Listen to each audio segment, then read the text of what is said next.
In the beginning, there was nothing but an endless, empty void known as Ginnungagap. No sun, no moon, no stars, only infinite darkness, torn apart by flashes of primordial energy. Over time, two worlds began to take shape, each embodying the extremes of existence. To the south, Muspelheim was born, a realm of eternal fire and flame. Rivers of molten lava surged endlessly, the air was thick with heat, and the sky was ablaze with tongues of fire. Its first inhabitants were the fire giants, led by Surtr, the mighty guardian of this realm. In his hands, he wielded a massive sword forged from pure fire, capable of incinerating all life. To the north, Niflheim emerged, a frozen world shrouded in thick mists and pierced by eternal cold. At its heart lay the ancient well Ymir, from which primordial rivers flowed, filling the realm with their icy breath. Their waters were freezing, and the mists so dense that they concealed even the most fearsome beings dwelling within. When the heat of Muspelheim met the cold of Niflheim, the ice began to melt. From the drops of thawed water, the first living being was born, Ymir, the frost giant. He was enormous, his body made of rime, and his breath enveloped everything around him in an icy chill. From the sweat of his body, a new generation of giants emerged, becoming his descendants. At the same time, a great cow named Audhumla appeared, whose milk nourished Ymir. Audhumla was no ordinary creature. Her tongue licked the salty stones, and through this process, the first god, Buri, was revealed. He was tall and strong, his body gleaming as if carved from the purest ice.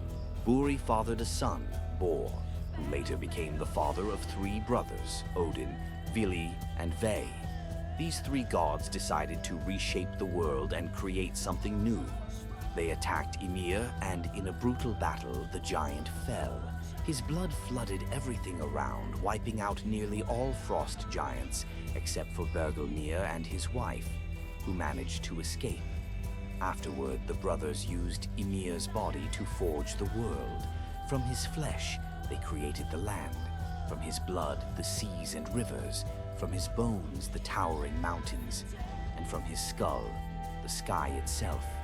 Midgard, the world of humans, was formed from his eyebrows, while the sparks lifted from Muspelheim became the stars. The gods carefully adorned this new world and filled it with life.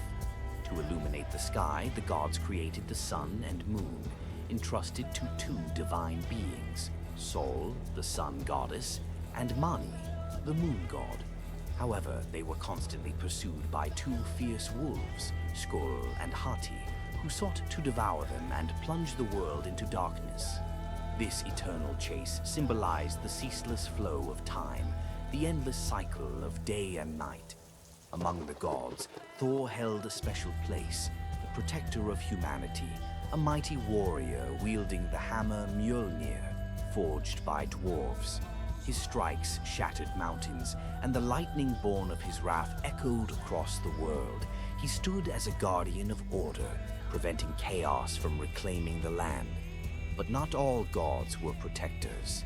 Among them was Loki, a cunning trickster, a master of deception and schemes. He wove intrigues that ultimately led to the death of Balder, the most beloved god. This event became one of the omens of Ragnarok, the end of days when the world would be destroyed and reborn anew. During Ragnarok, the monstrous wolf Fenrir would break free from his chains and attack the gods. In the final battle, he would devour Odin, but the Allfather's son, Vidar, would take revenge, slaying the beast. The fire giant Surtr would raise his flaming sword, and the entire world would be engulfed in flames, turning everything to ashes. Yet, even after destruction, life would not vanish. From the ashes, a new world would rise, where the surviving gods and the few humans who endured would live on. Everything would begin anew, and the ancient cycles would repeat, as they had countless times before.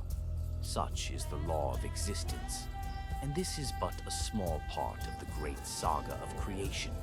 the battles of gods and giants, betrayal and retribution. Stories passed down through generations, reminding us that even in chaos, there is order, and after destruction, a new beginning always follows.